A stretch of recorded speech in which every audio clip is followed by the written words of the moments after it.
alternatives. I'm Karina Rachel, and I'm talking today with Dr. Kieran Kuykendall. He's going to be sharing his personal health journey and talking about how he originally became interested in natural healing modalities like functional medicine and applied kinesiology. So Dr. K, thank you so much for joining me. Nice to be here.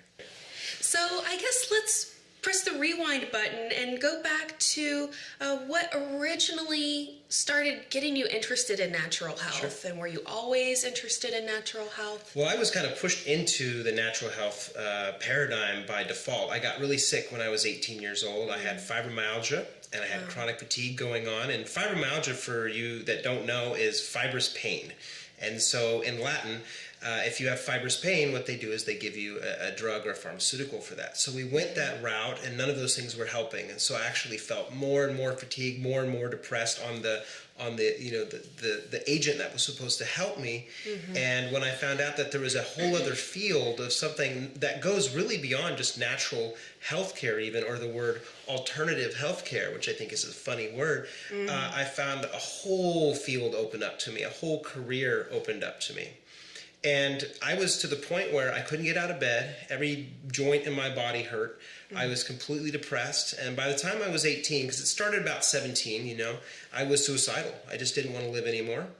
Wow. I would have anxiety and panic attacks that were so bad I'd have to go to the hospital. And most of the time I was unable to drive, for sure. So the EMS would come out to my home, which was incredibly embarrassing for me because I was completely out of control in my body. And this is a teenager, someone who's supposed to have lots of energy, very independent. Yes. And all of that was taken from you. And, you know, yes, it was really terrifying. And so my mother was trying to take me to the latest and greatest in doctors. And a lot of them were really wonderful and caring, and others just were very cold and didn't, you know, care. And so we were going from physician to physician. And by the end of it, I was on a lot of antidepressants. I was on painkillers. But that really wasn't the core underlying issue that I was specifically struggling with. And so when I went and met a wonderful doctor that practiced functional medicine, applied kinesiology, and another major form of tool, which is functional neurology, which is working with the brain in a very functional way, my whole life unlocked just really quickly, and I was really recovering really quickly now. And so it's an amazing thing. The first thing I need to recognize and be grateful for is there's an amazing thing in your breakdown and in your health issue and your health paradigm, whatever it is that's going on with the individuals or patients I work with, is recognizing that it's a blessing. It really is a blessing. It's all in how you look at it. But then the second blessing is finding the right practitioner. Right. If you don't have it, it doesn't feel like a good blessing. Yeah, definitely. While you're experiencing, you know, really what it ends up being is not only the discomfort, but as you pointed out, that suddenly all of the things you're supposed to be able to do in your normal life, when your health is compromised, you start losing those things. And so your quality of life plummets, so to speak. And you get really scared, you get really depressed, and you get very, very willing to do anything. And unfortunately, a lot of the approach that a lot of the standard paradigm in allopathic medicine or Western medicine is very scare care based. It's like, you got to do this, this is what's happening, and you have to act now. And really, one of the main things, and I like to call it the gray zone with a lot of patients I work with, is you're in the gray zone, which is in this zone of, well, I don't really have diabetes or cancer or cardiovascular disease, but I feel terrible, I can't get out of bed, everything hurts. And the lab tests look completely normal, because the lab test ranges, you have to be, the lab test ranges are very wide for a lot of people. And so if you don't fall in these ranges properly, you're really in trouble. You're in a gray zone. So allopathic medicine is going to say nothing's wrong with you. And that leads people to be more depressed and more anxious and more stuck. Right. And so looking out of maybe what is being advertised to people, what's available, is really the first start, to know that there is so much else out there. And some really, really highly trained doctors are available now, thank goodness, in our United States. So. Yeah. So can you maybe talk a little bit about, you know, what makes functional medicine so different from the kind of mainstream or allopathic paradigm that you had really kind of exhausted. You Sure. were taking their medications, you were seeing a lot of doctors, you really tried that route.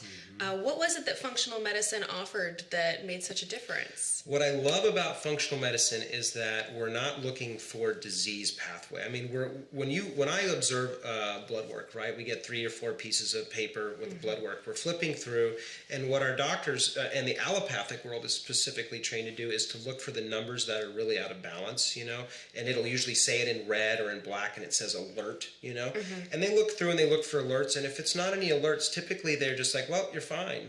But functional medicine is looking for the functionality of the body and looking for the things that are, it walks like a chicken, it clucks like a chicken, so it's probably a chicken, but it's not quite diagnosable as a chicken. You can't say, this is scientifically proven to be a chicken and you need this kind of chicken feed now. That's kind of how, it's a silly concept, but the reality is we're looking for things that are not just, out of the number range, but on the far ends, So we're looking in tighter ranges, which is nice. Okay. And then with functional medicine, we're also not saying, okay, you have a diagnosis, you have stomach pain, so we need to give you a stomach pain pill. We look at the underlying causes. Is it a pancreatic insufficiency with not enough enzyme? Is it hydrochloric acid insufficiency with not enough stomach acid that your body needs? Is it an enzyme generally? Or is there a neurological imbalance going on where the patient is not able to get into a calming parasympathetic tone to even digest in the first place? Because all of us are so stressed out, So it's looking at the functionality and bringing it together, because your physiology is very different than my mother's or my brother's or my animal that I have, We're all very unique individuals, and Big Pharma is a powerful industry, and God bless them, because I've needed Big Pharma when I've fallen off mountains and I've had surgery, on my arm not too terribly long ago. Thank God for that. But you don't want to keep calling the fire department over and over. If they save your home and they knock down the windows and spray it down and they have saved the structure, which is your life in an accident or emergency, you don't keep calling the fire department in order to help them put paint on the walls and put in new plumbing. We have to recognize that functional medicine is incorporating many other different specialties. Right. Make sense? Yeah. So it's a couple different things. The specificity. So rather than looking at, you have a stomach problem, let's just recommend this painkiller, whatever, you're actually going to go through, all right, well, let's talk about all the different potential things that could be causing that pain. And then treating the body like a whole. Yes. Which, as a holistic health coach, that is such a kind of core part of my philosophy, is seeing the body not as all of these isolated little parts that just kind of function on their own in a vacuum, but that everything really is dependent on each other. And so when you see a problem in someone's health or something losing the functionality, a certain organ system losing the functionality, you're not just zeroing in on that one particular system, but kind of looking at their lifestyle, their diet, all of these other different factors that maybe you don't realize that your stress levels are affecting your digestion, as the example that you gave. Yeah, because if for example, just take the simple one of stomach pain and maybe indigestion, which a lot of Americans suffer with because our food has become very, very poor, unfortunately, and our choices are usually not good if we're eating chili cheese dogs and chips and wondering why. So it's a silly kind of thing. But you have that person come in and they say, I have acid reflux, I have indigestion, I'm having a lot of stomach pain. A typical diagnosis, this is standard of care, is to put them on an antacid or an acid inhibitor. It's blocks the acid being produced by the parietal cells of the stomach. Great, that's wonderful. Symptoms gone, right? Patient's happy. The problem is that you literally need hydrochloric acid to cleave the B vitamins and the iron from the food that you ingest, from the spinach that you're eating. You have to be able to pull those minerals off with hydrochloric acid. If you block that stomach acid and they shut down the stomach function, then literally the whole digestive process, the neurotransmitters of how you feel are no longer going to work. Your ability to even absorb and produce good, healthy bone. You'll start having bone loss. An infinite amount of things kicks off just from doing Tums or Rolaids, Well, and it's so funny that you say that, because almost everyone I know, I see them taking Tums and Rolaids, or they're on some kind of, medication for acid reflux, and they don't realize that actually you need your stomach to be acidic just to digest your food. And isn't it true that actually what causes the indigestion, the sphincter that actually lets the acid back up into the esophagus, isn't that an indication that your stomach is not acidic enough? Yeah. As opposed to it being too acidic? Absolutely. The way the physiology works, there's so much physiology going on us at all times. Our urine, our oxygenation, our digestion are all in a very tightly ranged pH. So if any of those things happen, physiology literally will interfere with that sphincter and actually cause problems in either the cardiac sphincter where the stomach and the diaphragm meet, or in the areas of where stomach acid is being produced, which is pretty amazing. Wow. There's a great book called Why Zebras Don't Get Ulcers, and it's really about, back in the old days, if you were running from the tiger, you would either run from the tiger and get away, or you would get eaten, or you would maybe be hunting the tiger and you would either get eaten or kill the tiger. And then the tiger running was done. But today, we're constantly running. We're constantly checking our Facebook. We're constantly checking our TPS reports and dropping kids off, and picking kids up, and there's constant. And that sympathetic tone, that what do you not do when you're running from a tiger? Well, you don't want to stop and eat, right? You certainly don't digest well, right? Whether you have Tums or not, or an enzyme. You usually will lose your sex drive. You don't want to run from a tiger and make love at the same time. It's pretty impossible.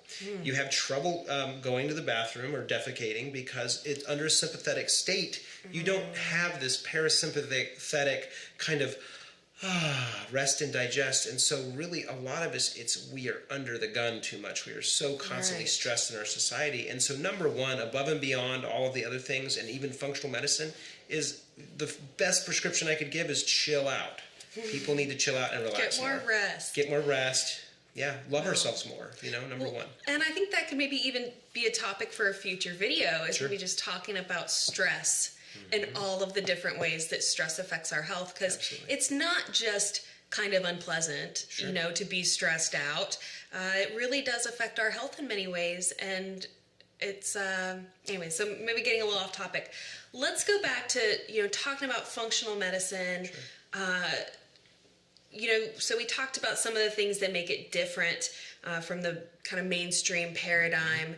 What is different in your, let's take it, you are seeing a client, you're helping someone. What's different about the way you kind of approach somebody's health condition? Because we're also different, and the practitioner that's right for you is most important. So I'd say one of the number one ways is that I'm using a technique called applied kinesiology, which is utilizing a form of muscle testing that is very, very specific to the individual. So understanding functional medicine is powerful. Understanding the nutritional aspects to actually, upgrade and improve people's health naturally is powerful. But utilizing the muscle testing to actually give it a nice tweak on which individual thing you need to do is extremely important. And then another really, really big one is I've combined coaching with medicine. So, people hear about the word coaching, and really, I don't really particularly care for that word coaching, but what we want to do is find out what is the deepest underlying missing thing for the individual. A lot of us that are struggling to lose weight, or that we have anxiety, or we're dealing with stress, is the reality is we don't really want to feel the feelings that we're having. We're not really in alignment with what we're here to do. And we have lost our way, and now we're just filling out TPS reports and popping Rolaids, because we're trying to actually soothe ourselves by coming home and having the wine, or coming home and having the donut. Does this make sense, Right. It's all like these coping things. mechanisms for our crazy, stressful lifestyles. And I've seen 40,000 patients now, and I feel like in that decade of working with these patients, I've been standing at the end of the river, kind of like somebody's at the top of the river pouring the oil into the river, and it's created this terrible oil spill. But standing at the end of the river, I said, hey, let's walk up the river a bit and start here before we have all this trickle-down symptoms, and we have, $3 trillion, $4 trillion health disaster that we call our medical system right now, which is really amazing. We need to come upstream and actually ask, why is it even starting? So that's how I do things differently, is we look deeper at purpose, we look deeper at mission. And I've not seen that done in medicine. which is really unfortunate. And that's why I feel like we've gotten the results that we have. Wow. We're getting people in touch with their soul. Yeah. Yeah. And I love that little analogy you used. It's way more difficult to clean up all the animals, clean up all the beaches and stuff after an oil spill than if you were in some way able to go up to the source and stop that leak or stop that whatever it is in the first place. Absolutely. And then, addressing that topic of purpose, what really fulfills us in our lives. We live definitely in an instant gratification kind of society where, the materialistic values have really become, in my opinion, too prominent. Absolutely. So we have people that are reaching out for wealth and for this thing and buying all kinds of stuff. And what is actually being perpetuated is this underlying disappointment with life and with ourselves. And so it's like a little rat race. So, everybody's constantly racing around at top speed trying to find this supposed thing that's going to give them that contentment and that happiness and that health and whatever it is that just helps you feel at ease. Yeah. And so that's what your new business is about, right? Life Empowered. Yeah, been doing it for about 2 years now with patients and clients, the coaching clients I work with, but now just announcing it to the world as something new about being empowered in your life. It's lifeempowered.com, and how do you actually take your power back? How do you stop chasing your tail? How do you actually get out of the tailspin? And these are not able to put into a 3-minute or a 5-minute doctor visit where they don't look you in the eye and they write your prescription, they say get out the door. That's not healthcare. That's what we have right now. We have a disaster. We have a total mess. And it's the individual practitioners finally getting honest with themselves and saying, I want to offer something deeper and better to patients. They deserve it. We deserve it. And we see less, but we go deeper. And working with those core individuals, because I'm selective, we can get people so much further and really get you aligned with your purpose. I mean, wow, you feel healthy, you're aligned with your purpose, and now we can work with the thought leaders and the change makers in the world. It's no longer just about stomach pain. Yeah. Well, and I think it touches on something that everyone kind of, whether they consciously know it or whether they've just maybe subconsciously felt it, that, having our health and having that happiness and that contentment really is a lot of different factors coming together. So obviously making sure your body is functioning, you're creating the hormones that you need, you're getting the nutrients you need. There's all of these different factors. But then on our own personal level, we have to take some responsibility for really asking ourselves, what is it that fulfills me? What is it that really makes me happy? And, I've been working with Psyche Truth for almost a decade now. And I feel so fortunate that I found this because I really do feel like it's my purpose, or, it's the most fulfilling thing that I can do is share this information with people. Absolutely. And I just hope that through the work that I do, and I know that you hope through the work that you do, that we can help other people to find that as well, because it is the most amazing feeling in the world. And now we have mission, now we have passion, and guess what? You need a lot less pain pills and a lot less sleeping aids and a lot less hacking this and hacking that if you really are just in alignment with purpose. And we can do this now, and we can do it as a community, which is exciting. Awesome. Yeah. And then we have people like you who are really equipped to help other people discover these same things for themselves. Absolutely. So and that's what it's all about. That's my gift to the world, and that's my gift to me because that's what I love doing, like you. So it's cool. Well, Dr. K, thank you so much for sharing this with us, and I look forward to doing some more interviews with you. I look forward to as well. Awesome. Okay. Thank you so much for watching. I really hope that you will leave us your feedback on this video. Do you have questions or maybe your own personal health journey that you want to share with us here? I'm always happy to hear your requests for future videos, and I do hope that you'll subscribe to Psyche Truth so you can come back and join us again next time. Thank you so much for watching, and I'll see you in the next video.